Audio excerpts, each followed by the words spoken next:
Hi, and welcome to Gen Con TV. We are here today I'm here today as your host, Cindy Munoz.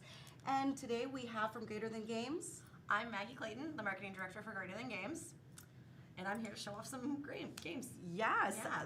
This box I'm immediately attracted to because of the colors and just the fact that it's about medium. That box right there looks like it would be a lot of fun too. Can you tell us a little bit about, let's start with Homebrewers. Okay, so Homebrewers is a light engine building game for 2 to 5 players where you are playing as a homebrewer trying to compete against your fellow homebrewers at a county fair. So you're trying to, brew the best beer, essentially. And you each have your own little player panel that gives you, it's your entry form for the competition.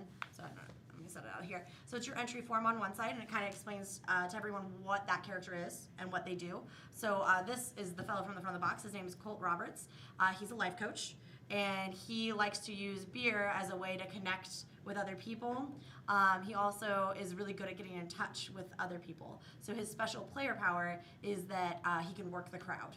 So there are actions that are available monthly, and he gets special access to them because he's really good at knowing what his audience really wants. Oh, okay. And then his player board is a little different. Everyone has a different player board, but they're all trying to brew the same 4 beers. So you have an ale, a porter, a stout, and an IPA that you're going to attempt to brew. And as you brew them, you're going to add flavors into them, and those flavors are going to be the engine that you're building up. I see. So unfortunately, I don't have the full game with me. This is just the box because I couldn't take it from my booth. People were too excited about it. And we actually sold out at the convention, so I didn't have any extra copies. Well, how exciting. Yeah, it's super exciting for us. It's been really well received everywhere, and it's personally one of my favorite games. There was a lot of us in these games, so for example, the artwork for some of the characters are based off of people in our office and stuff like that.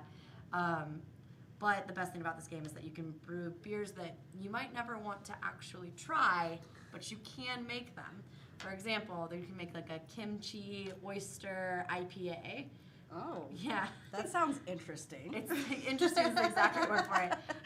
So there's a lot that you can do with it. There's a lot of replayability because it comes with 7 characters that you can pick from. If you don't like variable player powers, you can actually cancel it out and just, the one unique part of the board is the different bat systems that they use where they brew. So you can cancel it out by putting a token over that to make it more of a Euro type game for people. And it actually is part of a brewing line of games, our own Brewniverse, if you will. I like that. Yeah. Trademark. No. Yeah. So Ben Rossett, one of the designers, has also designed Brewcrafters and Microbrewers, the travel card game. Oh, okay. He also designed, we also have Viva Java Dice and Viva Java the game. So we do some brewing of beer and coffee in our little Brewniverse. Well, being from Washington, where there's a ton of coffee, and more so, there's a lot of brewers that I know, and there's a lot of microbreweries out there. I know so many people that would just bite at the bit to try to get a hold of this game as soon as I tell them about it. So I'm pretty excited. I'm going to have to get my own copy now so that I can take it home to play with some of the people that I know. There's no copies of the show, but I will hook you up with some later, maybe. All right, we'll talk later. We'll talk later. And that brings up Medium then. Yes. Which is also sold out at the show, unfortunately, but also fortunately. So I don't know if we can see the box there, but Medium is a mind-reading party game for 2 to 8 players. And basically what you're trying to do is read each other's minds, just like what it says. So I'm going to actually let us play it. Please, it plays, yes. Yeah. I know that you said you saw it in the hall and you were interested, right? I did. I saw it. I saw the big sign and I was like, oh, I want to play that. If I have time, I got to go stop and try that out because it's the colors, like I said. The pink with the purple and then even that pop with the orange, right there, it just gives you that feeling, you know, like you're about to walk in to talk to like a fortune teller. Yep. It's really, really beautifully made. The art is just, I know a lot of my friends, guys, girls, everybody that's gonna look at this and be like, yeah, let's try that. Yeah, then that's it. It's just upon look is like, yeah. For me, and I know I work for the company, so this is a little biased maybe, but it would definitely be an insta-buy just from the look and the price point. So it's $19.95. So it's comes with 270 cards, a lot of replayability in it. So that kind of lends itself to it, and it has an expansion out, which I didn't have a box for because we also sold out of it at the show. Called Second Sight. Well, that's exciting though. Congratulations on that. Thank you. Yeah, and these little tokens, I mean, everything looks like it's really well made. For $19 for that kind of a price point, that's an amazing deal for a game that you can literally throw into a bag and then take with you anywhere. And it looks like, even if you're at dinner with someone and you guys are at a bar, pull that out and be like, here we go, let's play. Yeah, so that's actually what I tell people all the time. I'm like, it's really good for like an icebreaker at work. You're at a bar, you're with your family. It's good for any audience. If you can, I say like if you can read, you can definitely play this game. That's all you need to be able to do is just read like a little bit of reading. And then if I can like geek out a little bit about production stuff, please. We use spot neon on the box so it glows a little around the name. Yeah, and like that's pretty rare still in board games. So we were really excited that we were able to kind of coerce our factory into doing that for us. We were like, I bet you could do this, and they were like, please no. And we were like, well, it makes it pop, and you let them know that saying yes to you is probably one of the best choices they could have done. So, yeah. So the way it starts is we each have a hand of 5 or 6 cards. Okay. So we can look at these. Okay. You're gonna notice that there are words on your cards. Yes. I don't know if I try and put this in front of the camera if they're gonna be able to see it, but it's really simple, very simple design there. Just one word. That one says brush. That one does say brush. So what I'm gonna do, because I know how to play the game, is I'm gonna pick a card from my hand. I'm gonna lay it down. And then you're going to try and lay down a card from your hand that you think we could find the medium between the two. And I'll explain that after I pick my card. Okay. I'm going to pick ribbon. Okay. So you're going to look at your hand of cards. And you're going to think to yourself, what would maybe make us pick a medium word there? The medium word is the word directly between the two. So if I had laid down red and you would lay down white, the medium word might be pink because it's directly between red and white. Okay. Or it could have been blue, and you got to try and get into each other's minds about it. Okay, it's not always as easy as it seems, but that's a good example. All right. I think this would be the best next thing probably to ribbon. Ring. Okay. Ribbon and ring. All right. So we're going to try and find the word in between the two. We can't say the words on the cards. Okay. So we're going to think about it, think about each other, gaze into each other's eyes, and count down when we're ready.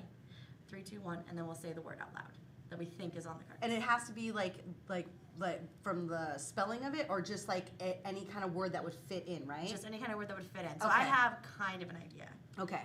Ribbon and ring, I have kind of an idea here that what I'm thinking of. Okay. All right. See how well we know each other. We talked a little bit before the show. Yeah. Like, And we not have a lot about of this. matching things going on. Yeah. The nose rings, we got the hair. Hair. We'll see. Let's see. Yeah, let's see. yeah. Okay. Are you ready? Yes. All right. 3, 2, 1. Accessories. Wedding. Oh. Yeah. So yeah, that is 100% how this goes. Yeah, right. Yeah. I like that. So you said accessories, and I said wedding. Yes. And so now we're gonna take. We didn't match, obviously.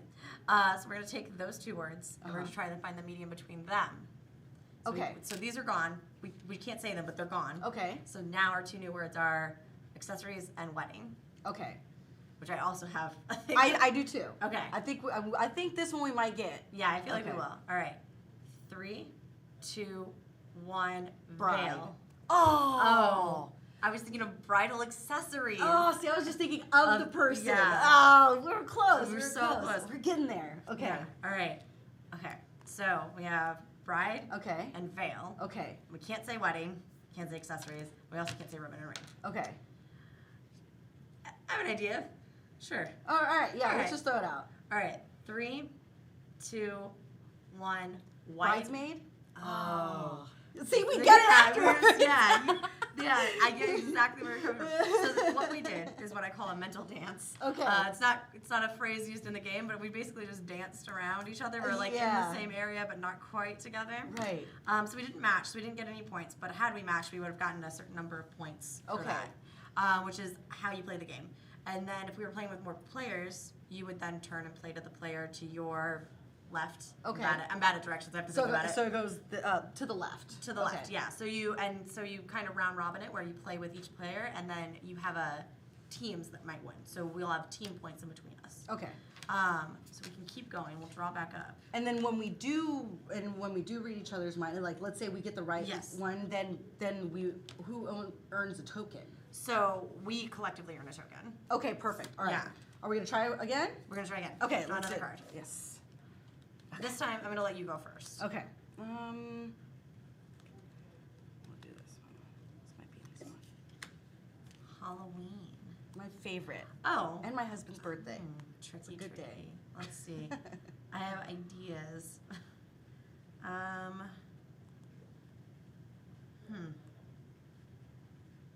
There was one that I really, really liked, but I was gonna mess up. So I'm just gonna I'm not gonna use this one, but I'm gonna explain what I was gonna do. So I was gonna put down horse, and then hope that we would say headless horseman. Oh. But you can't use the word in what you say. So That's right. Yeah. Okay. So that's that a good rule to remember that. Yeah. Okay. Yeah. So can't use that one. I'm gonna see about how about brush. Okay. All right. All right. I have an idea. We'll see. This one's a little too far. No, we'll see. Okay. 3, 2, 1. Makeup. Broomstick. Broom. Yeah. Broomstick. Like a witch's broomstick. I was thinking Okay. like brush. I was thinking about putting on makeup for Halloween. I should have thought about that. I was thinking way too literal. No, it's okay. I actually I very seriously had the same thought. I was like, man, you could say broomstick. So I get where you're coming from. Okay, All right, so we said broomstick and makeup. Makeup. Okay, I think we know where we're going with this one. Yeah. All right. 3, 2, 1. Witch. Yeah. There we go. That would be a mind meld. So that's a second attempt mind meld. Okay. So we would stack these up together to just start our team pile. Okay. Basically, and then we would get one of these tokens, and we would lay it face down. We reveal at the end, and the way that the end is determined is by when the crystal balls appear. Oh, okay. So these are crystal balls that will get shuffled into the bottom third of the deck, and then as they appear, they're shattered and breaking because our psychic connection is so strong that eventually it'll shatter and we can't connect anymore. Oh, Yeah. okay. So just a little bit of thematics there. Can you show me, are we there yet? So I mean, it's just the look of the cards, the shattering effect. I see. Okay. Yeah. So we have they're shattering in a little bit of different places, so then they come together and shatter together, and Okay. game ends. Oh, Yeah. I like that. Yeah. I want to play more of this. Oh, we can go. we can keep going. Yeah. Don't get me wrong. I certainly don't want to come back to my booth. No, I'm Yeah. just kidding.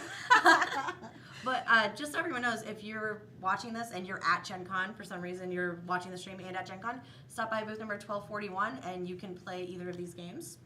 But we can keep going, obviously. Well, What are those? Yeah. Okay. So these are extra special power cards, or ESP cards.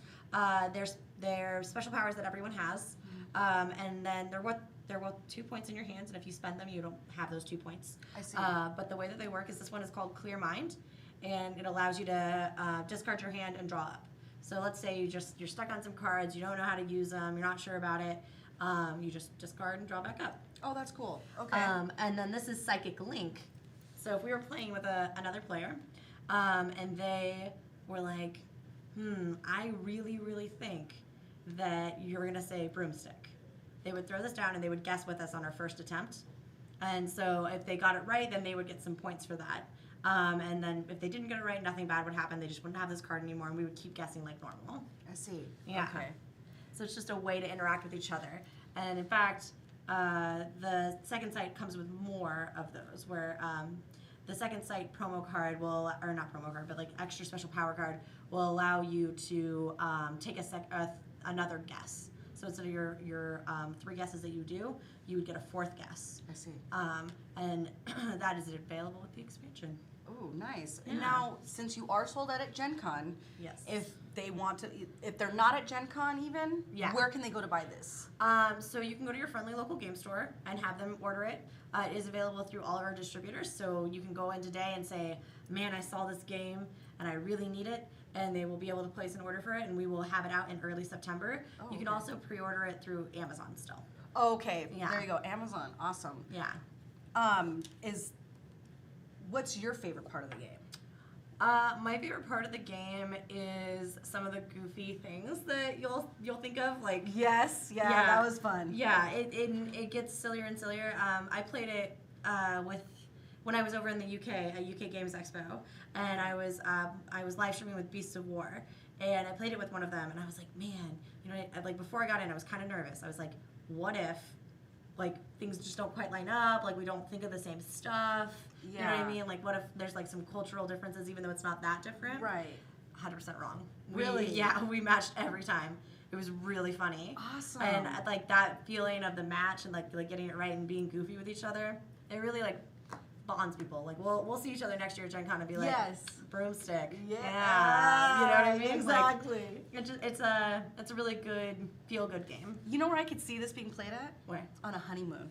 Oh yeah, That would be a really fun. I think that would be really fun to be on your honeymoon and you're in your hotel room and you're like, we don't want to go out and you know Yeah. let's have a little fun right now. This is one of those games that I can totally see like as a fun bonding type of thing. That would be fun. And I do think that that's like part of the fun of it is that even though it's a party game, you can play with 2 people. You Awesome. play with 2 people, you play with 8 people. You could push it and play with more people. It's not what we recommend just because it gets hard to hear each other and things like that, but the world is your oyster. I mean, I was hanging out with White Wizard, and they told me at their Star Realms tournament last night that half the room was playing medium. So Really? yeah, That they were would like, feel good and heartwarming to hear. it was you know? yeah. They were like, where can we get this? Half the room was playing this. It was crazy. We need this copy, and I was like, don't worry, Debbie, I got you. I will send you. I will get you something. Nice. As soon as it comes in. Yeah. Nice. Now, is there anything else about Greater Than Games you'd like to tell us about? So I guess I'd like to talk about maybe a little bit of our recent acquisition stuff. Yeah, So we've grown as a company. In 2015, we acquired Dice Ate Me Games and created Dice Ate Me Studio, which has been with us for a while, and they're actually part of this. They're part of the imprint that made this. And then in May of this year, we acquired the publishing rights to Cheap Ass Games. Okay. If I can say that on here. I'm Yeah. just saying. It's not a bad word. It's the name of a company. It's fine. It's a donkey. Yeah, exactly. But so they've been around since the early '90s. It was created by James Ernest and his wife Carol, and they have several amazing IPs and games in their line, like Kill Dr. Lucky and Tack. And we are now the publishers of those. So if you're at Gen Con and you want to pick up a copy, please stop by our booth, or if you're online and watching us, obviously everyone's online and watching us, but you know what I mean. If Yeah. you You are not here at Gen Con. If you're not here at Gen Con, now you know you can pick up those games through us, and we're really excited about the future of that and what we're going to do with that line. Awesome. Now, Yeah. for the people that are at Gen Con that are maybe in their hotel room or they're just kind of laying around, sitting, not knowing what else to do next, where can they find you? Booth number 1241. Okay. Yeah. Awesome. So, thank you. Yeah. You are so much fun. This is great, right? This is Yeah. really great. And I walked in and I was all exhausted and I was tired after my panel and all that. Nope, this was great. This is amazing. Thank you. Same to you. And I'm definitely going to come by and I want to play some more of this. And if you guys are here at Gen Con, I would definitely suggest coming and playing the game and trying out some of the other games that they have, especially since they've acquired so many new cool games that Yeah. I'm assuming you can go and test, right? Oh yeah, we have tons of games available to play in our booth, and also to purchase in our booth if you're in the mood and things like that. So yeah, stop by. Awesome. Well, I want to say thank you so much for coming. Thank you for having me. Yeah. This is great. Maggie, you've been awesome. And I want to thank you guys for watching. Thank you so very much. And please make sure that you check out online their games because not only do they seem to have an amazing people working for the company, but the games, I mean, these sound incredible. So I can't wait to go and test some of these games out with some of my friends. Thank you. Thank you. Thank you so much, guys, and you have a great day.